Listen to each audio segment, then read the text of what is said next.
नमस्कार दोस्तों, कैसे हैं आप सभी। लाडोस किचन में मैं बलराम फिर से आपका स्वागत करता हूं। और आज हम लेके आए हैं नई रेसिपी। और ठंडी रोटी का यूटिलाइज हम किस प्रकार से करें और उसी के लिए यह रेसिपी हमने बना के तैयार की है। और ये खाने में भी बहुत स्वाद करती है। और किस तरह से हमने इस रोटी को बना के तैयार किया है वो आप ज़रूर देखिए। और ये है हमारा रोटी का पोहा। और आइए देखते हैं इसकी रेसिपी। फ्रेंड्स, आज हम बना रहे हैं रोटी का पोहा। और सभी घर की ये समस्या होती है कि ठंडी रोटी कौन खाएगा, किस तरह से यूज़ हो पाएगी। और उसी को लेके हम आज रेसिपी बना रहे हैं। और ये रेसिपी के लिए हमने सभी सामग्री ले ली है। सबसे पहले हमने 5 से 7 रोटियां हमारी है जो रात की बची हुई है, ये ले ली है हमने। और इसके लिए हमने 1 चम्मच मिर्ची पाउडर, 1 चम्मच हल्दी पाउडर, जीरा लिया है हमने 1 चम्मच, 2 से 3 बड़े चम्मच हमने रिफाइंड लिया है फ्राई करने के लिए।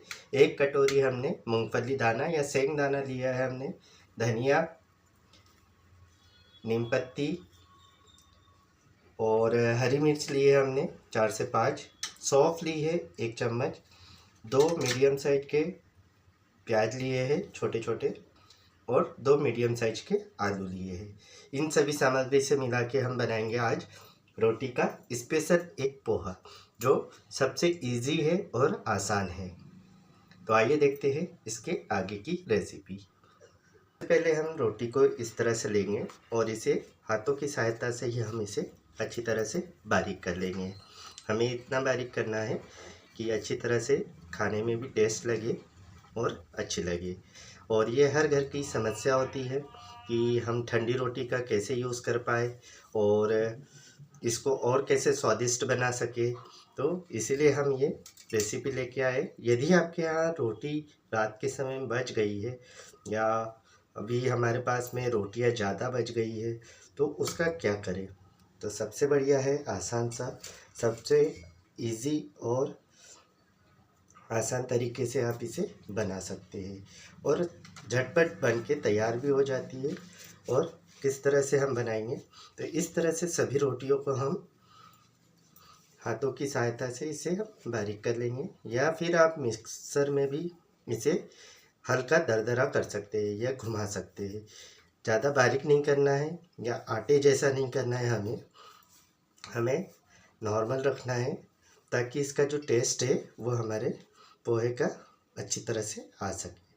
क्योंकि ज़्यादा बारीक करेंगे तो वह एक तरह से आटे का तरह हो जाएगा, तो वो ज़्यादा अच्छा नहीं लगता है क्योंकि वो एकदम भुरभुरा रवे जैसा हो जाता है या आटे जैसे हो जाता है। तो इस तरह से हमें बारीक करना है और सभी रोटियों को हम इस तरह से बारीक कर लेंगे। इस तरह से हमने सभी रोटियों को अच्छी तरह से बारीक कर लिया है और हाथों की सहायता से किया है, हमने मिक्सी में नहीं घुमाया है। मिक्सी में घुमाते तो वो ज़्यादा बारीक हो जाती, तो उसका जो टेस्ट है और इसके टेस्ट में काफ़ी अंतर हो जाता। तो ये जो टेस्ट है इसका हल्का हमें इस तरह से ही चाहिए, ज़्यादा बारीक नहीं करना है।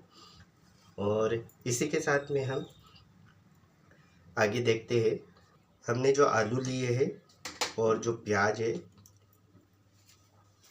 और जो हरी मिर्च है, हम इसे भी अच्छी तरह से बारीक बारीक कट कर लेंगे। तो इसे अच्छी तरह से हमें बारीक बारीक कट कर लेना है। हमारे यहाँ ये हंसिया कहा जाता है या पाउसी कहा जाता है, आप क्या क्या कहते हैं इसे काटने वाला, या आप भी इसी को यूज़ करते हैं। सबसे आसान होता है इसमें काटना। और पहले के समय में चाकू नहीं होते थे तो इसी की तरह दराती या पाउसी का यूज़ करते थे और ये बहुत आसान होती है। इस तरह से हमें काटने में और इजीली जल्दी जल्दी कट भी जाता है। और आप लोग हमें कमेंट्स में बताइएगा कि आप के यहाँ ठंडी रोटी का किस प्रकार से यूज़ करते हैं। और हम तो यही करते हैं कि यदि रोटियां बच गई है तो उसको हम इस तरह से फ्राई कर लेते हैं। और इसके साथ में होता है हमारा छाछ, फ्राई छाछ होता है या कढ़ी होती है, उसके साथ हमारे यहाँ इसे खाना प्रेफर करते हैं। इस तरह से हम सभी आलू और मिर्ची को भी कट कर लेंगे और सभी चीज़ें कट करके हम तैयार कर लेते हैं। हमें नॉर्मली काटना है, ज़्यादा बारीक भी नहीं और ज़्यादा छोटा भी नहीं। इस तरह से हम कट कर लेंगे। इस तरह से हमने प्याज, आलू और हरी मिर्च को भी अच्छी तरह से कट कर लिया है। तो आइए देखते हैं इसके आगे की रेसिपी। हमने सभी सामग्री तैयार कर ली है और इसी सामग्री से मिलके हम बनाएंगे आज रोटी का पोहा। और ये किस किस घर में बनता है इस तरह से रोटी का पोहा, हमें ज़रूर बताइएगा।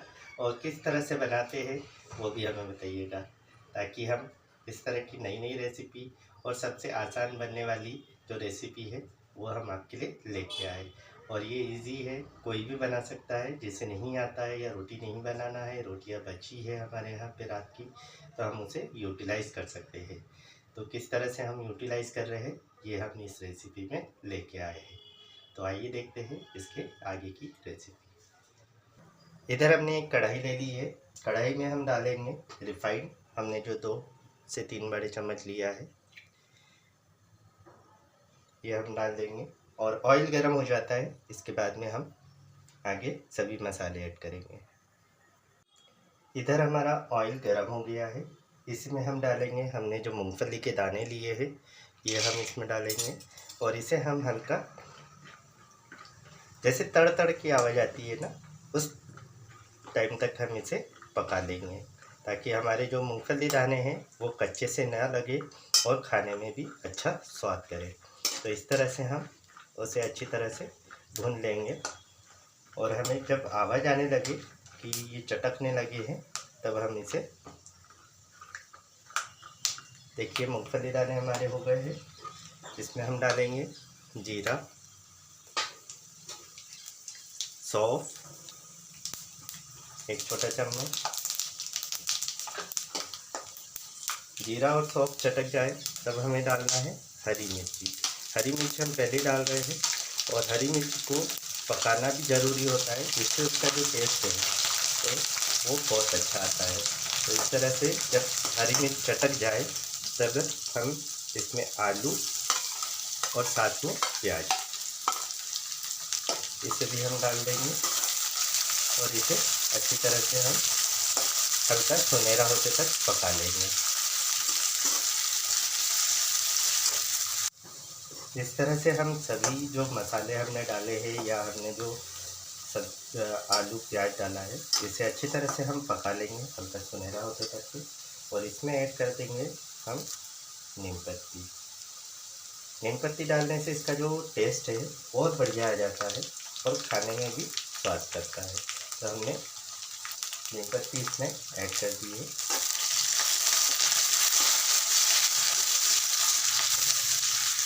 और इंडियन कुकिंग में फ्राई करें और तड़कर की आवाज़ ना आए, या तो तड़का ही क्या, इस तरह से हम अच्छी तरह से फ्राई कर लेंगे। आप देख सकते हैं हमारे आलू और प्याज अच्छी तरह से पक गए हैं और हमें इससे ज़्यादा नहीं पकाना है। और आलू को आप चेक कर सकते हैं इस तरह से किसी भी, तो इस तरह से ये टूट जाएगा। तो ये अच्छी तरह से पक गए हैं। इसी के साथ में हम ऐड करेंगे सूखे मसाले। आधा चम्मच हमने मिर्ची पाउडर लिया है और 1 चम्मच हमने हल्दी पाउडर।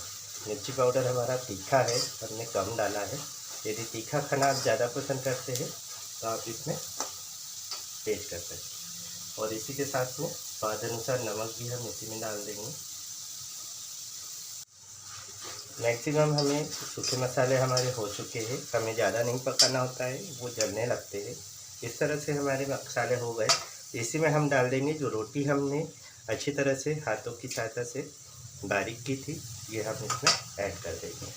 हमें इसमें कुछ भी नहीं डालना है। और अभी हमारा जो रोटी का पोहा है इस तरह से बन के तैयार हो जाए। और सबसे आसान है और बहुत बढ़िया बनता है। आप इस तरह से बना के ज़रूर ट्राई करें।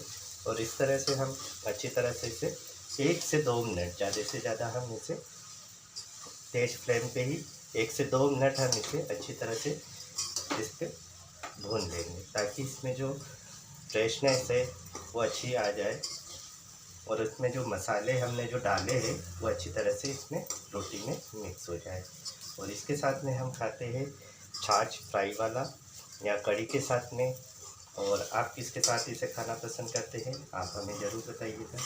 और ये देखिए मिडिल क्लास फैमिली है तो हर कोई अनाज तो फेंकेगा नहीं इतना, तो हमारे यहाँ रोटी बच जाती है तो इस तरह से हम जो है यूटिलाइज़ कर लेते हैं। और आप किस प्रकार से यूटिलाइज़ करते हैं हमें बताइएगा।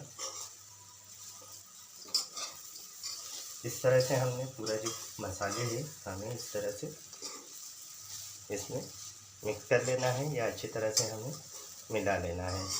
और तेज़ फ्लेम पे ही हम इसे अच्छी तरह से इस तरह से मिला लेंगे। इस तरह से हमारा पोहा रेडी हो जाएगा। इसमें हम डालेंगे धनिया खूब सारा।